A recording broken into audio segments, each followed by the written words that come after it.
Agora vamos ouvir a palavra que o Senhor Deus tem para nós hoje. Amém. Primeira carta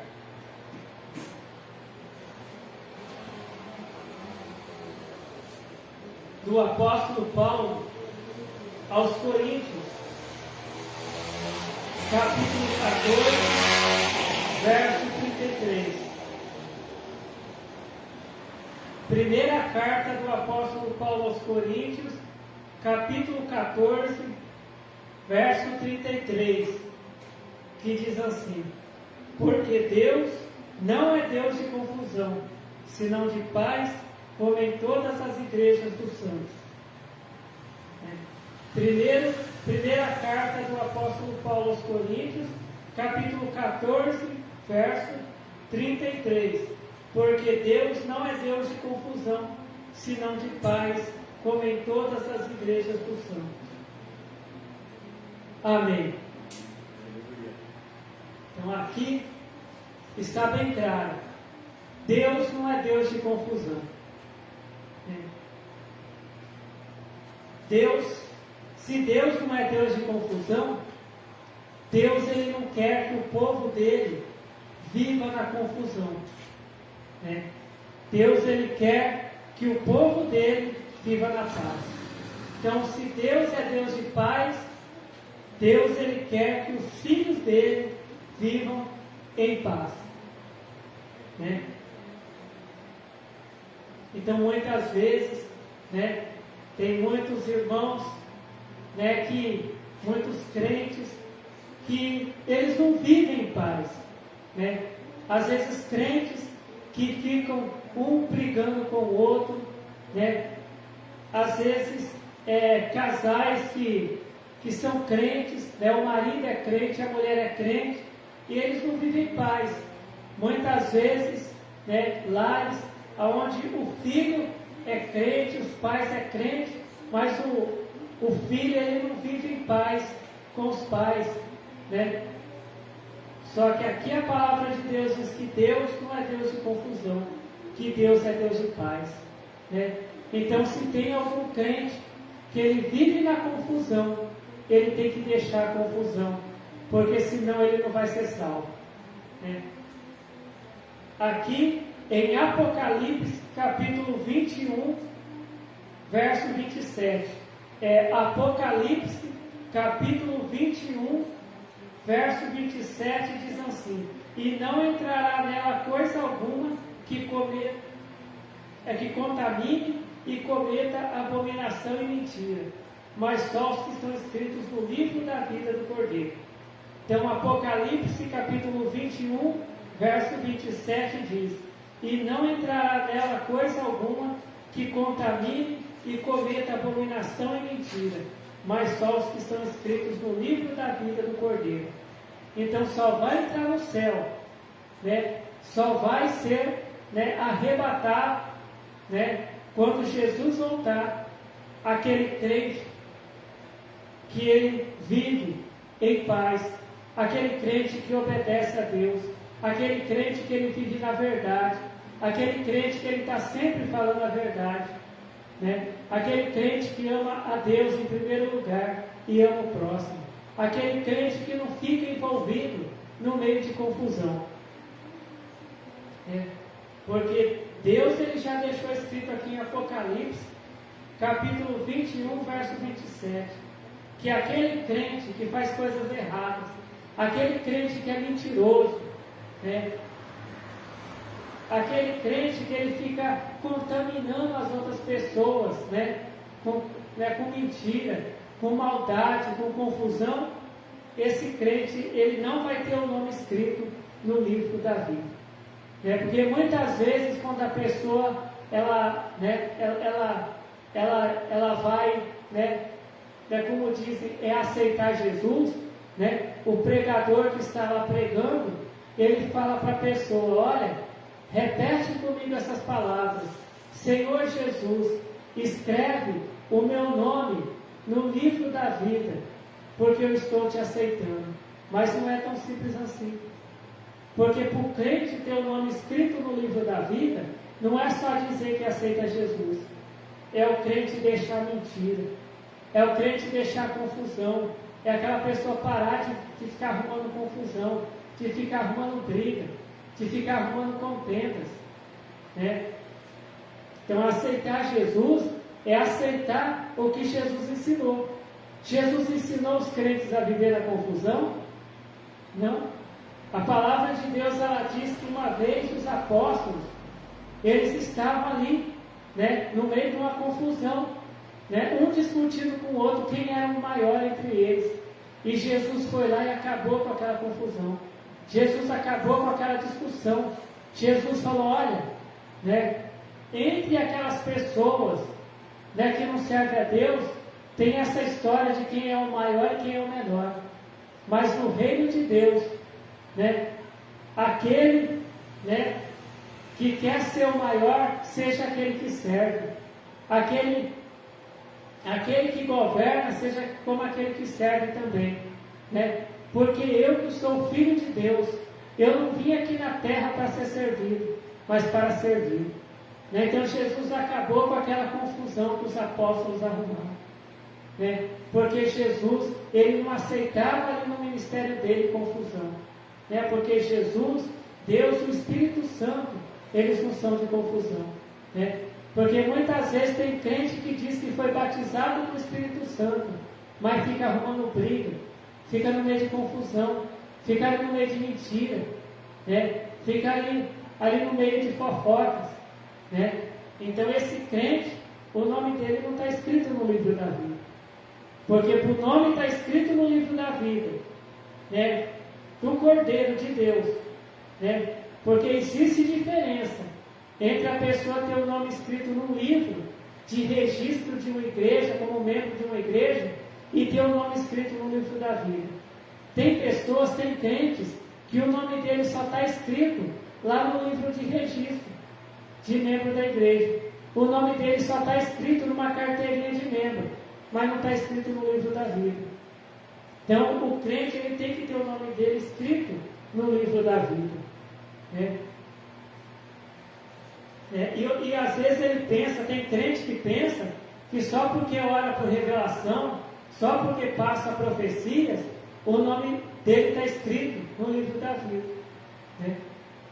E a palavra de Deus, ela nos ensina que Judas Iscariotes, né, ele expulsava demônios, ele orava pelos doentes, os doentes eram curados, ele pregava a palavra de Deus, mas o nome dele não foi escrito no livro da vida. Então, porque receber dons de Deus é uma coisa, ter um nome escrito no livro da vida é outra história, né? Então, porque hoje nós vemos pregadores que oram por revelação, pregadores que passam profecias, e às vezes as profecias até se cumprem, mas às vezes aquele pregador está no adultério, né, está traindo a esposa, né? Às vezes aquele pregador, né, ele está bebendo bebidas alcoólicas, às vezes aquele pregador está usando drogas, às vezes aquele pregador está na mentira, fala mentira, né? Às vezes ali no púlpito da igreja ele prega a palavra de Deus, que é a verdade, né? Mas lá na casa dele, no serviço dele, ele fala mentira. Então esse crente, o nome dele não está escrito no livro da vida do Cordeiro, né? Às vezes muitas pessoas elas oram assim: Senhor Jesus, volta logo, Senhor Jesus, para buscar a tua igreja, né? Mas muitas vezes a pessoa está na mentira, está no adultério, está no engano, a pessoa está no meio de confusão, né? Então lá em Salmos, né, lá no livro de Salmos, né, capítulo 1,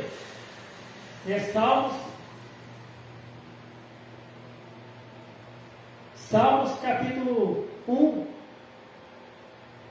verso 1 diz: bem-aventurado o varão que não anda segundo o conselho dos ímpios, nem se detém no caminho dos pecadores, nem se assenta na roda dos escarnecedores. Verso 2: antes tem o seu prazer na lei do Senhor, e na sua lei medita de dia e de noite. É o crente que Deus se agrada, É aquele crente que quando ele vê uma confusão, ele não entra lá no meio da confusão para participar, para arrumar a confusão também. É aquele crente que quando ele vê uma briga, ele não entra lá no meio da briga para brigar também. Não. É aquele crente que ele não fica lá, né? Quando tem pessoas ali contando piadas, aquele crente não vai lá contar piadas também.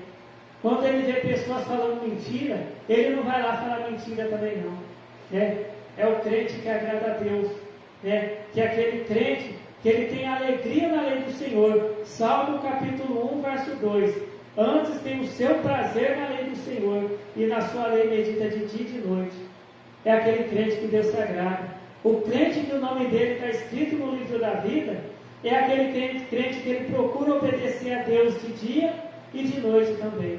Não é aquele crente que só é crente dentro da igreja, mas é aquele crente que ele obedece a Deus de dia e de noite, né? É o que nos ensina a palavra de Deus, né? Que hoje, essa palavra de Deus, ela não está agradando muita gente, porque tem pessoas que só gostam de ver live com profecias, tem gente que só gosta de ir na igreja que tem profecias, né? Só que profecia não vai salvar ninguém, revelação não vai salvar ninguém, porque tem profetas, né, que foram condenados, que praticaram adultério, que falaram mentira, né, e vão para o lago de fogo. Tem pessoas que oravam por revelação e depois desviaram dos caminhos de Deus, né, e estão condenados, se eles não se arrependerem. E tem aqueles que morreram sem se arrepender, né, e eles estão ali aguardando o momento de serem lançados no lago de fogo. Então, o que vai salvar o crente não é profecia nem revelação, é a palavra de Deus. Porque Jesus Cristo, ele não disse assim, né? E ouvirás uma revelação e serás salvo. E verás uma profecia, e ouvirás uma profecia e serás salvo. Não. A palavra de Deus diz assim: e conhecereis a verdade vos libertará. Né? E a verdade salvará. Porque a palavra de Deus diz que o que salva é a palavra de Deus, é a verdade. Porque às vezes tem igrejas, tem ajuntamentos de pessoas que tem tanta revelação, tem tanta profecia, tem tanto crente contando testemunho que ficou rico, que foi curado, né? Mas às vezes a gente vai ver a vida daquele crente. Aquele crente é mentiroso, é adúltero, é ladrão, né? É aquele crente que lá onde ele trabalha, né, o pessoal começa a contar piada, ele vai lá contar piadas também. As pessoas começam a falar mentira, ele vai lá falar mentira também, né? Então, esses crentes, o nome deles não está escrito no livro da vida, porque eles não têm alegria na palavra de Deus, né? E aqui a palavra de Deus diz, né? Salmo capítulo 1, verso 1 e 2: bem-aventurado o varão que não anda segundo o conselho dos ímpios, né? Mas ele anda segundo o conselho de Deus, a palavra de Deus. Nem se detém no caminho dos pecadores, né? É aquele crente que quando uma pessoa que comete pecados, pessoa que serve o diabo, convida ele para fazer coisas erradas, ele não vai, né? Nem se assenta na roda dos escarnecedores, né? É aquele crente que não fica lá no meio da confusão. Antes tem o seu prazer na lei do Senhor, e na sua lei medita de dia e de noite. Aqui Deus está falando que Deus ele se agrada. Deus ele não se agrada daquele crente mentiroso, daquele crente que faz coisas erradas, daquele crente que não está lutando contra o pecado, né? Daquele crente que quando ele é tentado, ele cai na tentação porque ele quer. Mas Deus ele se agrada daquele crente que ele está sempre ali, procurando aprender a palavra de Deus, ler a Bíblia, pedir sabedoria para Deus. É aquele crente que está sempre ali, mesmo que quando ele faz alguma coisa errada, ele pede perdão para Deus e não faz mais, né? Porque não adianta ficar pedindo perdão para Deus toda hora, né? E insistindo naquele mesmo pecado, né? Mas é aquele, né? A palavra de Deus diz que bem-aventurado, né? É aquele crente, né? Que ele pede perdão para Deus de um pecado que ele cometeu e ele deixa de praticar aquele pecado, né? Então, né? O crente que agrada a Deus, que o nome dele vai ser escrito no livro da vida, é aquele crente que fica na verdade, né? É aquele crente que procura a paz, né? Porque hoje, né, a paz do Senhor virou só um cumprimento. Um pastor, a paz do Senhor, irmão. A paz do Senhor, irmão. Mas não é só isso. O crente que ele vive em paz com o irmão ou com a irmã é aquele crente, né, que ele não faz o mal para o próximo. É esse crente que vive em paz. Porque muitas vezes, né, a mesma boca que fala a paz do Senhor para alguém, muitas vezes é a mesma boca que fala mentira contra aquela pessoa. É a mesma boca que inventa mentira contra aquela pessoa. É a mesma boca que fala maldição contra aquela pessoa.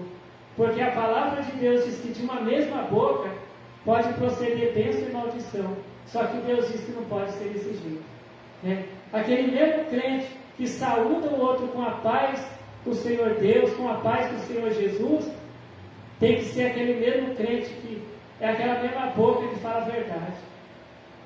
É aquela mesma boca que abençoa o próximo, né? É aquela mesma boca que prega a palavra de Deus, né? Que é aquele crente que agrada a Deus, né? Que a paz do Senhor Deus não seja só um cumprimento, né? Mas que seja uma vida com Deus, né? Que é aquele crente que fala a paz do Senhor, que ele venha viver na paz do Senhor Deus também, né? Porque quando Jesus Cristo ele veio aqui na terra, ele disse, né, que quando a gente chegar num lugar onde tiver os nossos irmãos em Cristo, é para a gente saudar com a paz do Senhor Deus. Mas Jesus Cristo ele também ensinou, né, que é para a gente abençoar e não amaldiçoar. Jesus Cristo também ensinou que de uma boca pode proceder bênção e maldição, mas não pode ser assim. Que o crente não pode sair amaldiçoando os outros, ele tem que sair abençoando. A palavra de Deus ela nos diz que é para a gente abençoar até as pessoas que nos amaldiçoam, né? Se alguma pessoa amaldiçoa a gente tem que abençoar aquela pessoa. Mas como que eu posso abençoar aquela pessoa? Pregando a palavra de Deus para ela. Agora, se ela não aceitar a palavra de Deus, isso é com ela. Mas a gente já fez a nossa parte de anunciar a palavra de salvação para aquela pessoa, né? Então esta é a palavra que o Senhor Deus tem para nós hoje, né? Uma palavra de prosperidade, né? Essa palavra vai fazer aparecer dinheiro na conta? Essa palavra vai preparar a chave de um carro, de uma casa? Não. Essa palavra ela vai garantir a salvação da alma para aqueles que aceitar essa palavra de Deus e obedecer a palavra de Deus que foi pregada. Porque a maior prosperidade que uma pessoa pode receber de Deus é a salvação, né? Porque dinheiro, quando vier, né, o final dos tempos, que diz na Bíblia, né, quando vier os tempos do Apocalipse, vai ser tudo destruído. A palavra de Deus diz que tudo, as coisas desse mundo vai ser destruída aqui na terra. Mas a palavra do Senhor Deus diz que os crentes, os salvos em Cristo, aqueles que são fiéis a Deus, vão ser arrebatados e estarão eternamente vivendo com o Senhor Deus lá na glória. E aqueles que serviram o diabo, né, que ficaram atrás só dessas coisas desse mundo, irão para o lago de fogo, né, e serão eternamente, né, atormentados. Jesus Cristo ele disse para a gente ajuntar tesouros no céu, né? Não ficar juntando tesouros na terra onde o ladrão rouba, onde a ferrugem consome. Mas temos que ajuntar tesouros no céu onde o ladrão não pode roubar, né? E onde a ferrugem não pode consumir. E o que é ajuntar tesouros no céu? É obedecer a Deus. Cada vez que a gente está obedecendo a palavra de Deus, nós estamos ajuntando tesouros no céu, né? Deus ele prepara tudo que nós precisamos aqui na terra para a gente viver, tanto espiritualmente como materialmente, quando nós somos fiéis a Deus, quando nós procuramos obedecer a palavra de Deus. Né? Porque a palavra de Deus ela diz assim que chegaram, né, uma pessoa e falou para Jesus: mestre, Fala para o meu irmão repartir a herança comigo. Jesus respondeu para aquele homem: quem me colocou aqui na terra para ficar repartindo dinheiro, para ficar repartindo herança? Né? A vida de uma pessoa não consiste no dinheiro que ela tem, né? Mas Jesus, ele sempre pregava: arrependei-vos, porque é chegado o reino de Deus, né? E a palavra de Deus, ela nos diz assim: quem tem ouvidos, ouça o que o Espírito Santo de Deus diz à igreja. E hoje o Espírito Santo de Deus está falando conosco, nos ensinando, nos dando mais uma oportunidade da gente ser salvo, né? Recebendo a palavra de Deus e obedecendo a palavra de Deus. Então que o Senhor Deus continue falando com cada um de nós. Vamos fazer a oração para agradecer ao Senhor Deus pela bênção que o Senhor Deus nos deu hoje, que é a revelação da palavra de salvação para a nossa vida. Glórias ao Senhor Deus, glórias ao Senhor Jesus, glórias ao Espírito Santo de Deus hoje e para todos sempre. Amém. Eu te agradeço, Senhor Deus, pela palavra que o Senhor tem revelado para nós, Senhor Deus. Palavra de prosperidade, que é a tua salvação, Senhor Deus, para a nossa alma, para a nossa vida. A maior prosperidade é viver com o Senhor, Senhor Deus, eternamente na tua glória, te louvando e te adorando, Senhor Deus. Eu peço que o Senhor abençoe, Senhor Deus, todas as pessoas que estão ouvindo esta tua palavra, Senhor Deus, que estão vendo esse vídeo. Que seja feita a tua vontade, Senhor Deus, em nossas vidas. Amém. Fiquem todos na paz do Senhor Jesus. Amém.